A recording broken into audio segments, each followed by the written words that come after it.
Mewtwo, widely regarded as one of the most powerful Pokemon of all time. A genetic experiment by Team Rocket to try to replicate the mythical Pokemon Mew. So what if Giovanni didn't stop at Mewtwo? What if he continued his attempts in other Pokemon labs across the Pokemon world? What if he kept experimenting with Pokemon clones? Hey everyone, Brandon here, and today I'm joined by Master of Pokemon Lore, Birdkeeper Toby, to bring you some genetic abominations through our mutual love of Fakemon and deep lore. There will be even more clones over on Toby's channel, so make sure to go check out that link in the description. After watching this video, of course. All of the art in today's video was done by the incredible Alexalan, so make sure to go check out their page as well. So let's begin with the mascot of the Pokemon franchise, Pikachu. In this universe, Jesse, James, and Meowth have finally successfully stolen Pikachu from Ash. Taking it straight to Giovanni, they claim it to be an extra powerful Pokemon, and are handsomely rewarded. Hoping to create an army of this special Pikachu, Giovanni orders his scientists to make a perfect clone of it. What Giovanni and Team Rocket have failed to understand is that the power of Ash and Pikachu's bond is what gave this Pokemon its strength. So they went back to the drawing board, and they experimented with its DNA, trying to bring out some of Pikachu's latent psychic powers as seen in the Alolan variant of Raichu, which developed into Pikachu, the spliced Pokemon, a true Pikachu clone. It's a psychic electric type, and you can see across its body it has these tubes of electrical current, much like Raichu's wiry tail. They run all along its arms and down its back, and of course the back of its neck. The extra electrons provided by this current and constant flow through the tubing means that it has a psychic brain power that trumps that of Alolan Raichu's. Its eyes glow blue, and a singular thunder-shaped horn protrudes from its head. This is a design trait taken from Gorochu, which is kind of a hidden Pikachu evolution that was supposed to be in Pokemon Red and Blue, but ultimately wasn't programmed in. And of course, the blue eyes come from the special surfing Pikachu Puka from the Pokemon animated series, who ultimately went on to inspire the psychic-type Alolan Raichu. Now, let's take a look at another man-made Pokemon, Porygon, or more specifically, Porygon 2, because they were iterating on this, and they could have made it a Porygon 3, but they didn't. Silphco only ever got as far as Porygon Z, a corrupted version of Porygon 2. Porygon 2 was designed to investigate deep space, and Porygon Z was supposed to investigate alternate realities. Luckily, there were some Silphco scientists who actually defected and went to Team Rocket. And combining the tech company knowledge of Silphco with the biological knowledge of the Team Rocket cloning enterprise, they would have done it. They would have achieved a clone of Porygon 2 that advances on the idea. By taking the DNA and consciousness of a Porygon and moving it into an organic and biological vessel, this allowed it to maintain stability.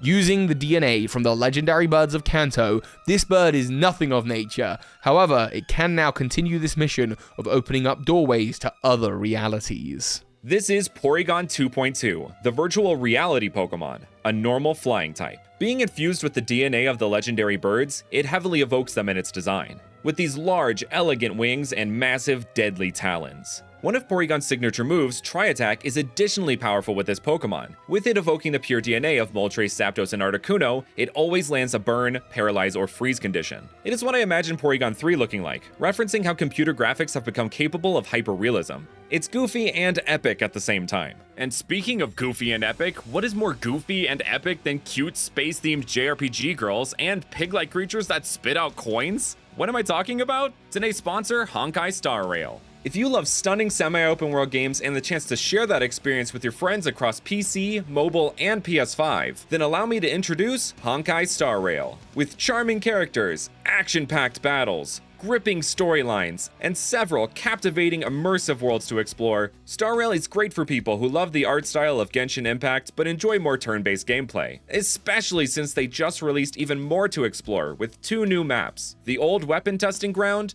and the Pillars of Creation.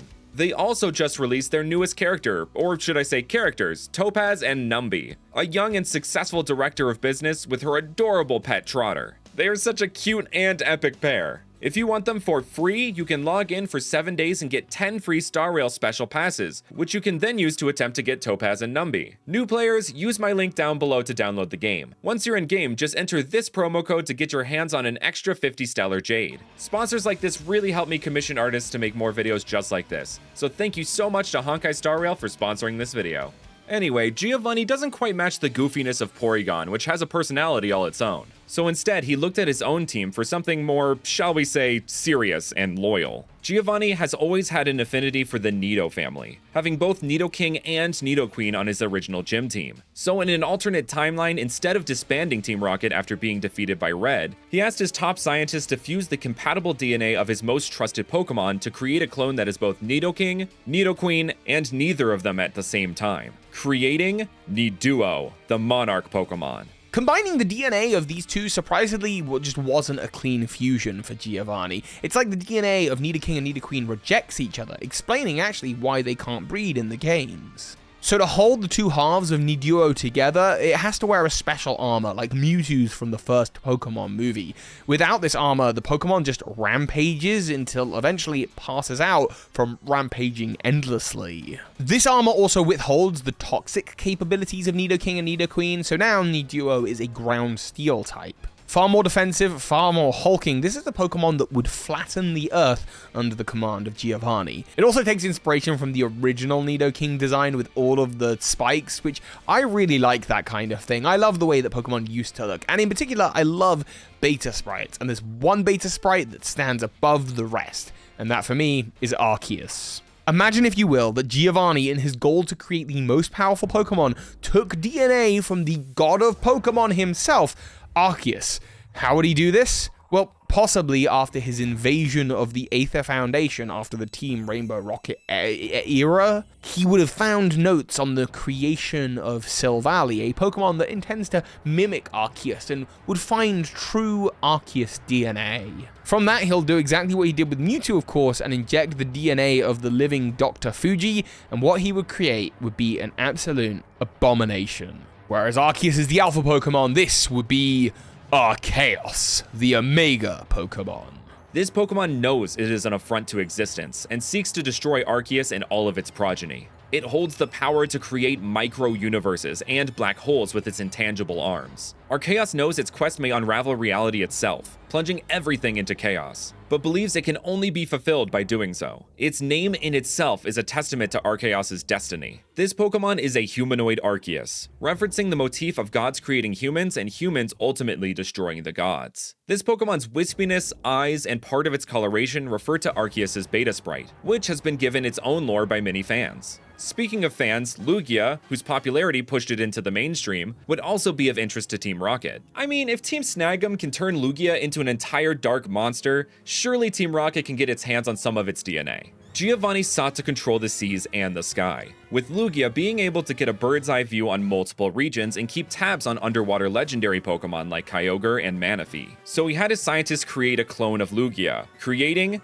Tugia, the Usurper Pokemon, a water psychic type. Tugia's classification indicates its desire to take over Lugia's role as the Lord of the Sea. And it may well succeed thanks to its enhanced darker traits. It takes design elements, of course, from XD001, the Shadow Lugia from Gale of Darkness, but you'll also notice it has webbed hands and sails, which means that this Pokemon is able to glide around underwater and traverse the underwater currents more effectively than Lugia. It's thought that its fins can also manipulate the temperature and currents of the sea. A Pokemon like this would surely cause a cataclysm, lifting ships out of the ocean and causing storms that do not end. And we know that Giovanni would clone a legendary Pokemon like this. I mean, he tried with Mew into Mewtwo. Mewtwo was a failure of epic proportions. Ultimately, the Pokemon was so strong but also so smart, it was able to reason itself out of battling with Mew, a battle that it surely would have won. It destroyed the lab that it was created in, which ultimately meant that Giovanni had to start from scratch. But what if he did? What if he followed in the footsteps and just saw Mewtwo as a byproduct of a process that ultimately would lead to a more powerful Pokemon? What if he took the DNA of Mewtwo, as well as the DNA of Mewtwo that's found within two specific keystones, artificially, of course, created for Mewtwo, and created the next iteration, the best iteration, Mew 3. Mew 3 is the genome Pokemon, and no Pokemon in existence excels past this Pokemon's physical and psychic strength. No, this Pokemon is incredible and obedient, because it is linked to the person who holds the matching keystone. It's bonded to that trainer, and in this case, that's Giovanni. Mew 3 is truly the ultimate destructive force. As Toby said, this design incorporates elements of both its Mega evolutions while feeling like something all its own. The coloration is much lighter than that of Mewtwo or its Mega forms, as Mew 3 is even closer to being a perfect clone of Mew. It can transfer between psionic and kinetic energy with just a thought of its hyper-intelligent mind, bolstering its muscles or its psychic powers at the flick of a switch. And those were some other Pokemon clones. Make sure to check out the other half to this video over on Toby's channel and subscribe. Thank you all so much for watching, and I will see you guys next time.